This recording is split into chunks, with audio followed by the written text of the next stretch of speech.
Milwaukee, the shuttering of the master lock factory here feels like the closing of an era. For 85 years, this facility in a predominantly black neighborhood churned out the padlocks that secured America's school lockers, backyard sheds, and the very notion of a solid middle-class life.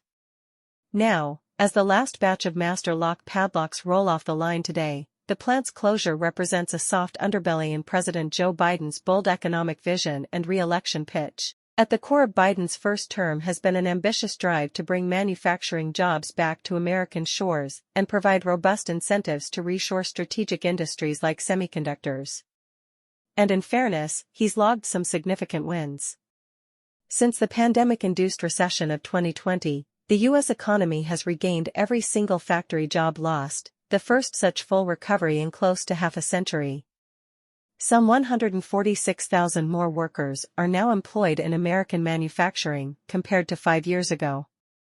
Billions in federal subsidies are fueling an investment boom in new factories, portending even more jobs to come. But this manufacturing renaissance has been regionally uneven. Across the once mighty industrial heartlands of Michigan, Pennsylvania, and Wisconsin, arguably the most pivotal electoral battlegrounds, there were still 39,000 fewer people toiling in factories as of February than 5 years prior. The prospects for factory work look brighter in most southern and western swing states, though some like Nevada remain small players. This deficit, coupled with still simmering inflation woes, goes a long way toward explaining why many voters in these former manufacturing strongholds have yet to feel the warmth of an economy that, by most objective metrics, is in historically robust health. For them, the shuttering of facilities like Master Lock represents the enduring mirage of Biden's manufacturing revival. DiAndre Jackson, who worked at Master Lock for 15 years, knows better than most how the fortunes of such factories can carry immense political symbolism. Back in 2012, he had the honor of introducing President Barack Obama during a celebrated visit to the plant, a visit meant to tout jobs being reshored from China. "We were running at over 100% capacity for a long time," Jackson recalls wistfully. "We worked so much overtime." For Jackson and his colleagues, that memory of prosperous American manufacturing now seems like a fleeting mirage. He lost his job last October as Master Lock began shutting down operations, shifting production to Mexico, China, and a non-union facility in North Carolina amid claims of seeking supply chain resilience and maintaining competitiveness. The fate of the Master Lock plant and its workers illustrates the endless complexities of politicking on industrial policy, the harsh truth that not everyone emerges a winner, and that older urban production facilities often struggle to adapt to the realities of hypermodern manufacturing.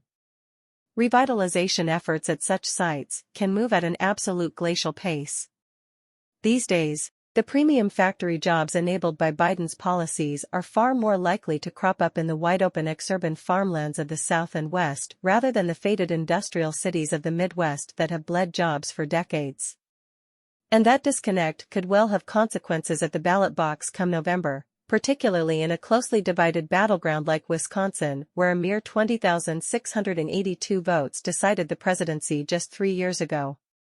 Few cities carry more political resonance this year than Milwaukee, a reliably Democratic stronghold in an otherwise purple Wisconsin. Not only will the city host the Republican National Convention in July, where Donald Trump is all but certain to be coronated as the party's nominee once again, but Biden himself has made frequent pilgrimage here, betting his economic vision can revive Rust Belt communities ravaged by deindustrialization. "We're making sure Milwaukee is coming back, and all of Milwaukee coming back," Biden vowed during a visit in December as he trumpeted what's known as the 30th Street Industrial Corridor. This dilapidated strip of factories like Master Locks was once an engine of employment that drew generations of black families from the American South during the Great Migration of the 20th century. To that end, Biden announced the corridor is a finalist for a $50 million federal grant to rehabilitate defunct factory sites and seed new apprenticeship opportunities. A laudable endeavor to be sure, but the cold reality is that such investment isn't even guaranteed. And even if secured, its community-level impacts would still likely be years away at best. In the meantime, voters like those in the 30th Street neighborhood are left lamenting the loss of remaining anchors like Master Lock rather than glimpsing any sustainable renewal just yet.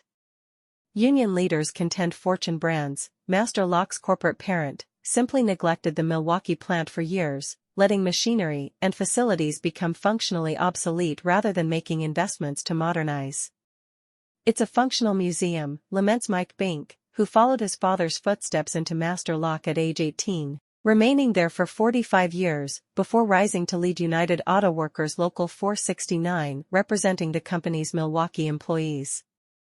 Fortune Brands, for its part, remains mum on future plans for the 26-acre site it's abandoning, just one more uncertainty for a community already awash in them. The physical challenge of luring a new employer to the 30th Street corridor is daunting. The industrial plots abut residential neighborhoods, the buildings are antiquated, and the truck routes are too circuitous to appeal to modern logistics behemoths like Amazon. Worse, the area's reputation has been plagued by perceptions, fairly or not, of being a wasteland rife with socioeconomic distress. "We do a lot of remediation of brownfields," says Cheryl Blue, head of the nonprofit 30th Street Industrial Corridor Corporation spearheading revitalization efforts. "How about some remediation of the people too?" There are nearby success stories that offer hope. The Menominee River Valley, where a former purgatory of slaughterhouses and tanneries is now bookended by the Milwaukee Brewers Stadium and the Harley-Davidson Museum, its valley floor repopulate with factories producing frozen pizzas, wind turbine components, and more.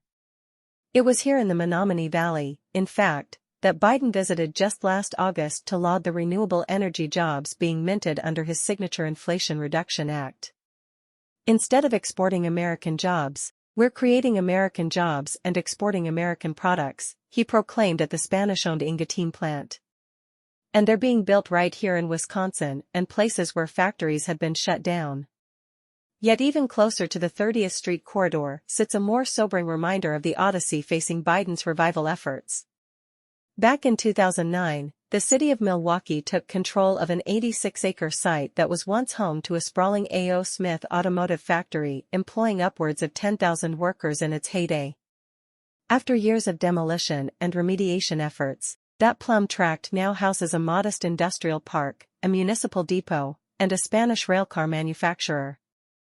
In total, some 15 years removed from the city acquiring the A.O. Smith acreage, there are now roughly 500 people employed across that entire site according to Benji Tim, who leads the 30th Street redevelopment project for Milwaukee. Under an optimistic outlook, that number could swell to between 2,000 to 3,000 jobs, still barely a third of its former glory. It would be awesome if it all happened overnight, but that's not the way the world works, Tim concedes with a resigned realism familiar to anyone in the revitalization game. Indeed, the federal assistance envisioned by the Biden administration is predicated on the long-overdue investment in America's most distressed communities finally seeding a renaissance of outside investment and entrepreneurship.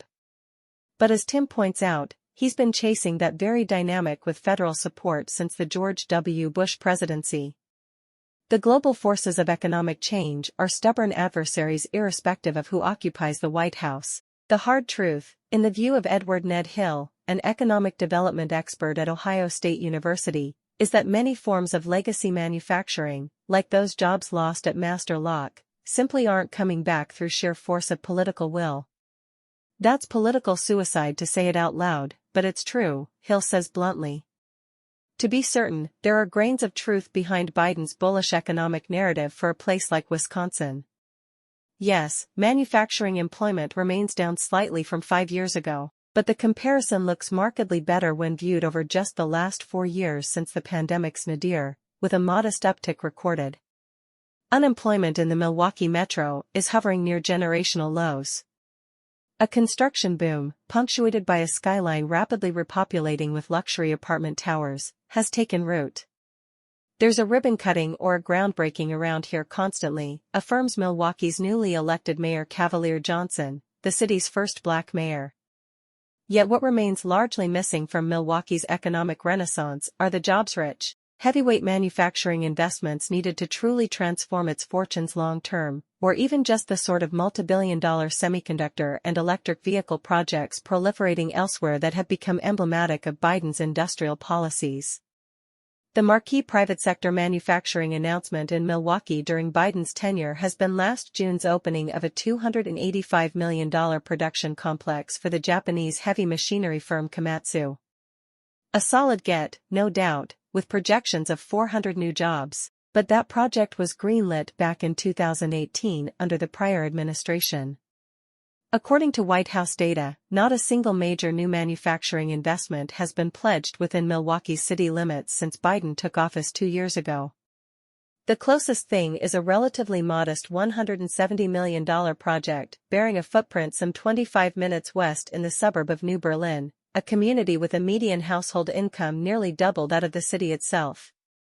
Little wonder, then, that Mayor Johnson decried the looming master lock closure as a slap in the face when the plant's fate was first announced last May. Johnson grew up with family employed at the factory, ensconced in the very zip code surrounding the soon-to-be shuttered facility in the 30th Street corridor. For the mayor, the plant's demise isn't just personal nostalgia, it strikes at the core of his efforts to spread Milwaukee's uneven economic recovery beyond the city's wider, wealthier lakefront neighborhoods into the Black community he hails from. "I'm interested in adding family-supporting jobs," Johnson explains. "Manufacturing jobs are extremely important. Milwaukee's uneven investment landscape mirrors a disquieting national trend identified in recent Brookings Institution research. Based on their share of the population, the study found that distressed urban areas like Milwaukee haven't received their fair share of investment during the Biden manufacturing boom. Instead, investments have disproportionately flowed to land-rich, micropolitan areas in the farther-flung suburbs and exurbs. It's a pattern compounding the city's existing plight, according to Mark Levine, an economist at the University of Wisconsin-Milwaukee. Where manufacturing jobs were once heavily concentrated within the city's boundaries, census data now shows barely a quarter remain, with 80 to 90% having migrated to the suburbs over recent decades. That exodus, Levine argues, is a principal driver of Milwaukee's Black population languishing near the very bottom of virtually every socioeconomic indicator nationwide. There have been faint signs of progress. The city's Black poverty rate has inched down from 33% in 2018 to 30% as of 2022. But Milwaukee, Levine states starkly, remains the most deeply distressed city in the country for African Americans. And the sustained bloodletting of its factory jobs is as much a culprit as any. The one slim reed of political consolation for Biden may be that Donald Trump's own record as a purported champion of American manufacturing is, at best, a mixed bag in these very same swing state communities. It's true that under Trump's tenure, total U.S. manufacturing employment peaked at 12.8 million jobs in January 2019, before already deteriorating by 43,000 jobs even pre-pandemic. That included some 20,000 factory jobs shed across Michigan, Pennsylvania, and Wisconsin alone during those final 12 months of the Trump presidency. In fact, fully 1/4 of all the U.S. manufacturing jobs vaporized when COVID first struck originated in those very same 3 swing states that proved decisive in Trump's 2016 victory. An ominous foreshadowing, perhaps, of his struggles to truly revive industrial America, as promised. Some of the very factories Trump showcased as shining emblems of his own manufacturing renaissance are now themselves being shuttered. On his 100th day in office in 2017, Trump made a celebratory visit to an Ames Company's wheelbarrow plant in Harrisburg, Pennsylvania, grandly proclaiming, "We believe in Made in the USA, and it's coming back stronger and better and faster than even I thought." That aging Ames facility, along with a nearby sister plant, is now slated to close, eliminating 239 jobs in the process as the company's parent Griffin Corporation shifts production to Asia and Latin America in pursuit of cheaper labor. In Wisconsin, a state that has hemorrhaged nearly 120,000 factory jobs since 2000, voters have grown accustomed to empty promises of industrial rebirth over the years. Trump's unkept $10 billion pledge to bring a Foxconn manufacturing behemoth to the state looms large, notes Charles Franklin, director of the Marquette Law School poll. The slightly brighter side for Biden, Franklin adds, is that perhaps the recent decline doesn't hit with as much force as the more cataclysmic job losses Wisconsin weathered in the 1990s and early 2000s, though even that backhanded compliment speaks to decades of unmet economic expectations. What's abundantly clear is that Biden's manufacturing efforts are resolutely about one thing: union jobs. Which is precisely why the master lock factory's demise represents such a gut punch for the president's working-class Detroit project. Sure, in Milwaukee's relatively healthy 3% unemployment environment, those United Auto Workers members cast out of master lock can likely find new employment. But matching the pay, benefits and dignity that comes with union membership at a place like master lock will be an incredible tall task anywhere else in the region.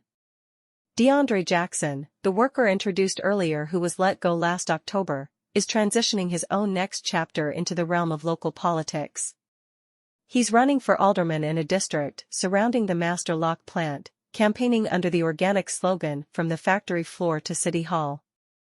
Labor's endorsements, powered by the likes of the UAW chapter that once represented master lock's workforce, have been pivotal for Jackson, a leader in Milwaukee's coalition of black trade unionists. He won February's primary for alderman by just 131 votes, a margin likely propelled by his union bona fides. But Local 469, the UAW contingent that advocated for generations of master lock employees, is itself now being dissolved as a consequence of the plant's closure. A key catalyst for Democratic voter turnout in Milwaukee during years of closely contested statewide and national elections will be no more. According to Mike Bink, Local 469's recently retired president, the chapter undertook extensive community outreach over the years, from donating Christmas gifts at a local elementary school to supporting area food banks and women's shelters. It was this type of grassroots relationship building, Bink says, that laid the groundwork for the chapter's formidable political mobilization capabilities on behalf of Biden and allies. Bink has plans to form an alumni group in the mold of the deactivated Local, but acknowledges the immense challenges in trying to replicate Local 469's civic impact. "You know how hard it is to get people to do political work," he laments. As the final master lock padlocks are boxed up and mills shut down for good today, the 85-year-old factory joins a long list of heartland institutions fallen victim to the ever-turning tides of global economic dislocation. For the people of Milwaukee's 30th Street corridor, it represents a sentimental loss and another deep economic scar, but the broader ramifications for Biden's political coalition could prove even more profound. With every shuttered union shop and every organizer's Rolodex cast aside, the ranks of those motivated grassroots ambassadors cultivating Democratic turnout operation by operation grow thinner. It's a silent menace for a party already struggling to reanimate black voter enthusiasm nationwide since Biden's own 2020 election triumph. Sure, new union beachheads are being established, like the breakthrough labor win at an Amazon warehouse in New York City last year, or the wave of Starbucks locations currently unionizing across America. But offsetting those rare bright spots is the continued, relentless seepage of organized labor's footprint from its ancestral Rust Belt homelands. Among African American workers aged 25 to 64, union membership rates have plunged from 32% in 1983 to just 13.5% as of 2021, a far sharper decline than any other demographic group, according to Labor Department data analyzed by the Center for Economic and Policy Research. It used to be that the path to the middle class for most black workers was through a manufacturing job, says Elliot Raleigh, an historian who has documented unions' pivotal role in growing the black middle class. Those jobs allowed millions of families to gain a foothold. Now, in place after place, those footholds are being kicked out. Milwaukee's 30th Street corridor, merely the latest example.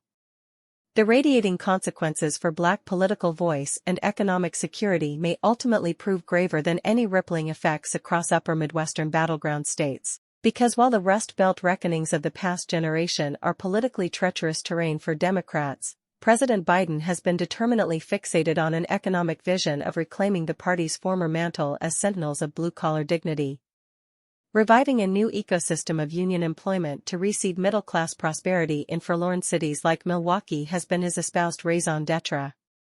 From that vantage point, watching Master Lock's closure unfold despite his best efforts at industrial revival has to sting. Political victories are ultimately measured by the tally of tangible results delivered on the ground. Milwaukee's 30th Street corridor today remains littered by far too many unfulfilled promises and the Democratic Party's own eroding foundations. Even ex-President Trump retains the psychological upper hand, suggests Professor Levine of UW-Milwaukee, by skillfully nurturing an image of himself as an unfailing champion of workers abandoned by the political establishment. For all of Trump's deceptions about bringing back manufacturing jobs, he connected at a gut level with people's grievances here, Levine says. Biden just has not resonated in the same way in Milwaukee. Regaining that personal visceral connection with communities experiencing compounded hardships like the 30th Street corridor has to be job one for Biden, because much like the fasteners once cranked out by the machines at Master Lock, trust is forged anew with each hardship withstood, each promise ultimately delivered. There will surely be many more struggling communities beyond Milwaukee in the years ahead where Democrats will need to re-earn that fidelity, link by link. Starting today with a padlock factory's final farewell butting up hard against the grand rhetoric of economic revival on which Biden built his presidency.